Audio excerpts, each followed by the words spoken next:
ഒരു തായ് കുടുംബവും അതിൻ്റെ അനേക ശാഖാ കുടുംബങ്ങളും ഇന്നൊന്നു ചേർന്ന് സ്നേഹവും സന്തോഷവും പങ്കുവയ്ക്കുമ്പോൾ സന്നിധരായിരിക്കുന്നവരെ സമർപ്പിക്കുന്നു. സാഹചര്യം കൊണ്ട് കടന്നു വരുവാൻ കഴിയാതെ പോയവരെയും ഓർക്കുന്നു. ലോകം എമ്പാടും ചിതറിക്കഴിയുന്ന ഈ കുടുംബയോഗത്തിന്റെ എല്ലാ അംഗങ്ങളെയും കൃപയിലും കരുണയിലും കാത്ത് പരിപാലിക്കണമേ.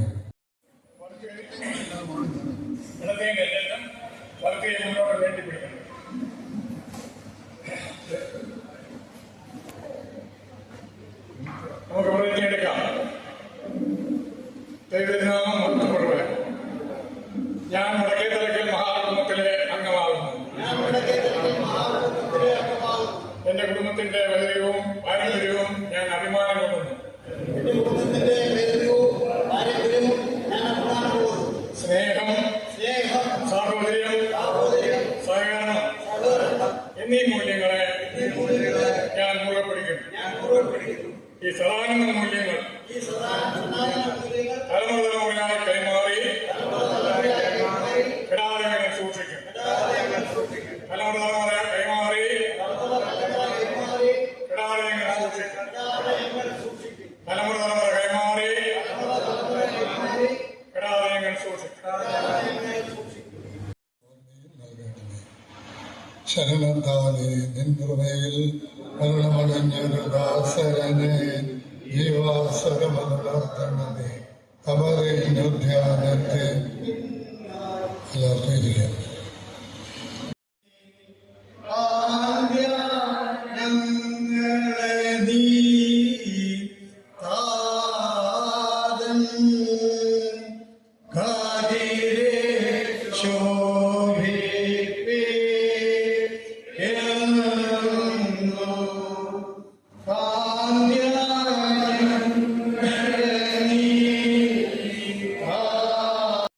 ശേഷം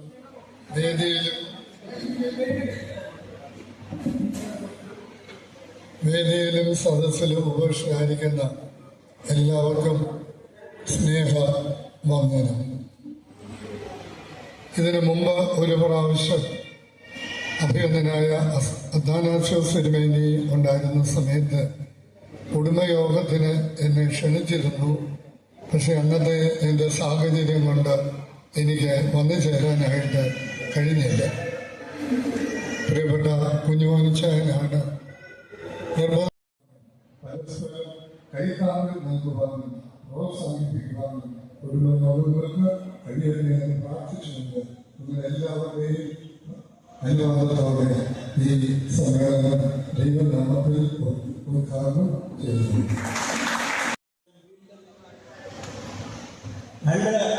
കൊച്ചു വാക്കുകൾ ഒരു വാക്കിൽ തന്നെ ആവർത്തിച്ച് പറയുന്നു. ദൈവം സ്നേഹം തന്നെ. 4-ാം അധ്യായത്തിന്റെ 8-ാം വാക്യത്തിലും 16-ാം വാക്യം ദൈവം സ്നേഹം തന്നെ. ആ ദൈവ സ്നേഹം നമ്മളെ ക്രിസ്മസിൽ മനസ്സിലാക്കാം. സ്വർഗോന്നതികളെ വെടിഞ്ഞ് താണഭൂമിയിലേക്ക് വന്ന് നമ്മോട് ചേർന്ന് വംഗദേശത്തിലെ കാവി മണ്ണിലൂടെ കൃഷ്ണസ്വാമി അദ്ദേഹം ബംഗാളിലെ ഉൾഗ്രാമങ്ങളിൽ രോഗികളെ അന്വേഷിച്ചു പോവുകയാണ്. നിസ്വാർത്ഥമായ അദ്ദേഹത്തിന്റെ സേവനം കണ്ട് ആളുകൾ അദ്ദേഹത്തോട് ചോദിക്കുന്നു, എന്താണ് അങ്ങിങ്ങനെ യാതൊരു പ്രതിഫലേക്ഷയുമില്ലാതെ ഇത്രയേറെ മറ്റുള്ളവർക്ക് വേണ്ടി മഹത്തായ ത്യാഗം അനുഷ്ഠിക്കുവാൻ അങ്ങ് ശ്രമിക്കുന്നത് എന്തുകൊണ്ടാണ്? സ്വാമിയുടെ ഉത്തരം വളരെ ശ്രദ്ധേയമാണ്. അദ്ദേഹം പറയുന്നു, സ്മൈലോടുകൂടി കുഞ്ഞിനോടുകൂടി ഇരുന്നാൽ എനിക്ക് അധികം റിപ്പോർട്ട് എടുക്കാതെ 2-3 കാര്യങ്ങൾ പറഞ്ഞു തീർക്കാൻ 2 ഗാനങ്ങളുടെ പ്രസംഗങ്ങൾ കേൾക്കാൻ ചിതറിയ ചിന്തകൾ നിങ്ങളുടെ മുമ്പിൽ വെക്കുകയാണ്. വടക്കേത്തെ കുടുംബത്തിൽ നിന്ന് മൺമറന്നു പോയ മാതാപിതാക്കളുടെ സ്മരണയ്ക്ക് മുന്നിൽ ആദ്യമായി ആദരങ്ങൾ അർപ്പിക്കുന്നു. എന്റെ മാർഗദർശി ഗൈഡും ഗുരുവുമായിരുന്ന വിദ്യാർത്ഥിക്കുന്ന ഒരു പ്രവാസിയാണ്. 1986 ശേഷം രണ്ടാമതായിട്ടാണ് ഞാൻ വടക്കേത്തക്കൽ കുടുംബയോഗത്തിൽ 1915 രൂപീകൃതമായ വടക്കേത്തക്കൽ കുടുംബയോഗം 5 വർഷം തുടർച്ചയായി നടക്കുകയും 1919 നിന്ന് പോവുകയും ചെയ്തു.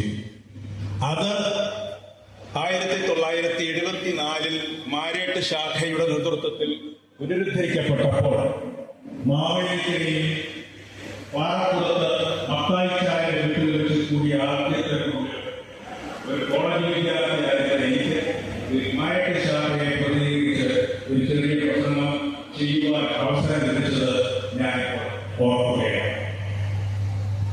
2 പ്രമുഖ അർത്ഥപൂർവമായ പ്രസംഗങ്ങൾ നമ്മൾ കേട്ടുകഴിഞ്ഞു. 3 കാരണങ്ങൾ കൊണ്ട് ഞാൻ ഈ പ്രസംഗം ചെയ്യും. 1, എനിക്കതിനുള്ള പാണ്ഡിത്യമില്ല. 2 ധനഗംഭീരമായ പ്രസംഗങ്ങൾ കേട്ട് അതിൽ കൂടുതലായി ഒന്നും പറയാനില്ല. 3-ാമത്തേത് ഒരു ചെറിയ സംഭവമാണ്. ഒരിക്കൽ ഒരു സ്ഥലത്ത് ധനാഢ്യനായ ഒരു കൃഷിക്കാരൻ അയാളുടെ വീട്ടിൽ വളരെ വിലകൂടിയ ഉത്തർപ്രദേശിലൊക്കെ ഉപയോഗിക്കുന്ന ഒരു കുതിരയിൽ ഒരു ആടുണ്ടായി. അയാൾ അതിനെ വളരെ ശ്രദ്ധയോടുകൂടി വളർത്തിക്കൊണ്ടു. വളരെ വിലകൂടിയ മാതൃദേശികളായ നമ്മുടെ പൂർവ്വപിതാക്കന്മാരുടെ അനുരാശിക്കുവാൻ 1915 മാവേലിക്കര വഴിവാടി വിദ്യാർത്ഥി ഭവനത്തിൽ വെച്ച് അന്ന് ശുഭാസനായിരുന്ന മാവേലിയുടെ സത്മജൻ മാർത്തമാപ്പായി അധ്യക്ഷതയിൽ മാവേലിയുടെ ശ്രീ ജിയുടെയും വിലയിരുത്തൽ ശ്രീ ഓസിന്റെയും സാന്നിധ്യത്തിലും ഔപചാരികമായി ആരംഭിച്ച വടക്കേത്തലക്കൽ മഹാഭൂതയോഗം സംഗമം അഭംഗം തുടർന്നു വന്ന് ഇപ്പോൾ 111-ാം വാർഷികത്തിൽ എത്തിച്ചിരിക്കുന്നു. വന്യപിതാക്കന്മാർ പഠിപ്പിച്ചു തന്ന മഹത്മന്ത്രത്തിന് മുമ്പിൽ ശീലശ്രമിച്ചുള്ളത് നൂറ്റാണ്ടുകളുടെ കർമ്മനിരതരായി മുന്നേറിയ നമ്മുടെ പിതാമഹന്മാർ സംഭൂജിതരായ അനേകം സഭാമേലന്മാരെയും വൈദിക ശ്രേഷ്ഠതയും സാമൂഹിക രാഷ്ട്രീയ സാംസ്കാരിക മേഖലകൾ വ്യക്തിത്വത്തെ നമ്മുടെ വർത്തമാനകാല ജീവിതത്തിൽ വേരുകളിലേക്കുള്ള അന്വേഷണവും വേരുകളിൽ ആത്മാഭിമാനത്തോടുകൂടി ഉള്ള കൂടിച്ചേരലും തീർച്ചയായും ഈ സമൂഹത്തിന് നൽകുന്നത് വളരെ പ്രതീക്ഷാനിർഭരമായ കാഴ്ച. പുതുമയോടുള്ള പ്രസക്തി വളരെ വലുതാണ്. നമ്മുടെ രക്തബന്ധങ്ങളെ ഒന്നായി കാണുവാൻ, കുടുംബബന്ധങ്ങളെ ഒന്നായി കാണുവാൻ, ഒന്നിച്ചു നിൽക്കുവാൻ, ഒന്നിച്ചു നിന്ന് സമൂഹ നിർമ്മിതിക്ക് വേണ്ടി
ഫെബ്രുവരി മാസം 7 തീയതികളിൽ നടത്തുവാനായിട്ട് ആഗ്രഹിക്കുക.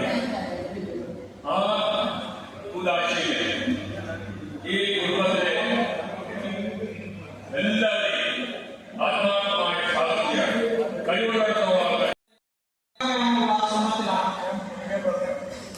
അതിനെ ആത്മാവായ വിദ്യാർത്ഥി മുതലുള്ള ആത്മായ പിതാക്കന്മാരും വൈദികരും പ്രത്യേകിച്ച് ഞങ്ങളുടെ വൈദികരും തോമാക്കുന്നവരെയും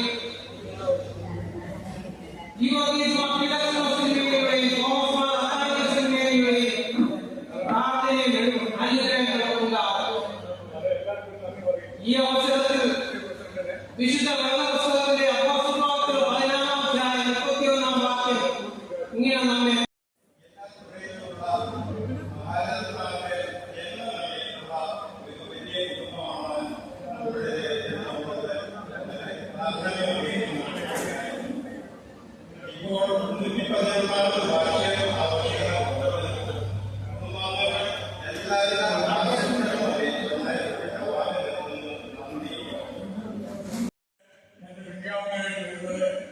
ഏറ്റവും കഴിവുള്ള നമ്മുടെ സഹോദരൻ കെ.ടി. തോമസാണ്. ഈ കുടുംബത്തെ വടക്കര കുടുംബത്തിനെ നയിക്കുന്നതിന് ശക്തിയും കഴിവും എല്ലാം പ്രിയപ്പെട്ട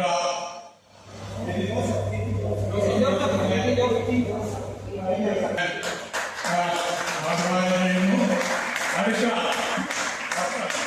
ഇനി മുതൽ നമ്മുടെ കുടുംബത്തിന്റെ പ്രസിഡന്റായിട്ട് പ്രവർത്തിക്കും. നിങ്ങളെ എല്ലാവരുടെയും ആത്മാർത്ഥമായ സഹകരണം ഉണ്ടെങ്കിൽ ഒരു പ്രസ്ഥാനം മുന്നോട്ട് കൊണ്ടുപോകാൻ സാധിക്കുള്ളൂ. എല്ലാവിധമായ സഹകരണവും എല്ലാം കുറച്ച് കാര്യങ്ങളും ഉണ്ടായിരിക്കണമെന്ന് പ്രത്യേകം അഭ്യർത്ഥിച്ചുകൊണ്ട് ഒരു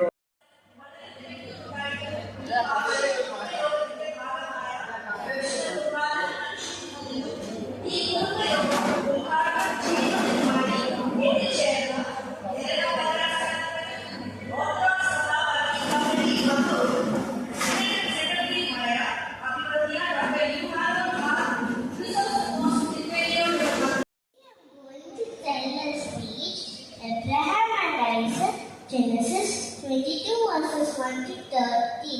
Abraham and Isaac is one of the most profound narratives in the Bible, highlighting the themes of faith, obedience, and divine provision. When Abraham was 99 years old, God promised him and his wife Sarah was 89.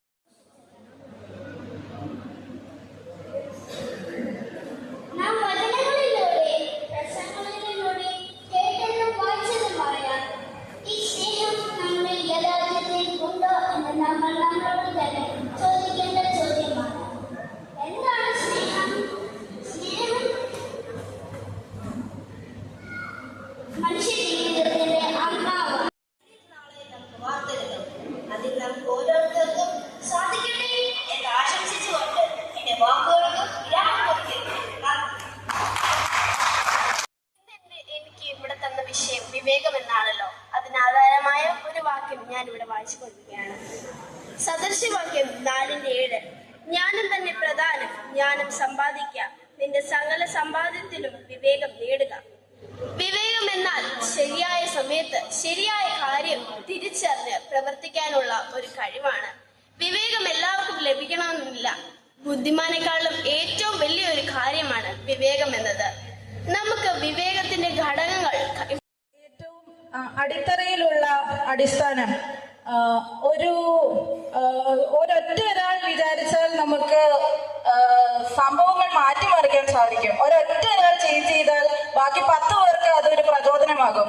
അങ്ങനെ ഗ്രാമങ്ങൾ വളരും, സമൂഹം വളരും. ഒരു example പറയുകയാണെന്നുണ്ടെങ്കിൽ നമ്മളിപ്പം ഒരു കുട്ടികളോടുള്ള അവരുടെ അവകാശങ്ങളെ നിഷേധിക്കൽ, വൃദ്ധ മാതാപിതാക്കൾക്ക് വേണ്ടത്ര പരിഗണന കൊടുക്കാതിരിക്കൽ, അല്ലെങ്കിൽ അവരെ അവഗണിക്കുന്നത്, പരിസ്ഥിതിയെ ചൂഷണം ചെയ്യുന്നത്, ഇവയെല്ലാം കണ്ടിട്ടും ഇതൊന്നും എന്റെ പ്രശ്നമല്ല എന്ന് നമ്മൾ പറഞ്ഞ് മാറി നിൽക്കുമ്പോൾ നമുക്ക് സമൂഹത്തിൽ ഉള്ള പ്രതിബദ്ധതയുടെ പരാജയത്തെയാണ് ഇവിടെ നമുക്ക് കാണാൻ. ആത്മം നഷ്ടമായാൽ ഫലമെവിടെ? ദൈവസ്നേഹം വർണ്ണിച്ചിടാം വാക്കുകൾ പോരാ, നന്ദി ചൊല്ലി തീർക്കുവാനേ ജീവിതം പോരാ. കഷ്ട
വരുമ്പോൾ മൃഗങ്ങൾക്ക് നാട്ടിലൊന്നുമല്ലാതെ വേറെ വഴിയില്ല.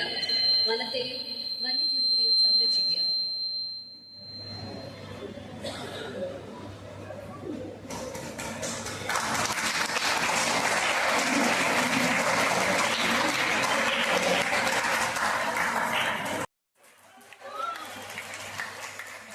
Chess number 1 on stage.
Thank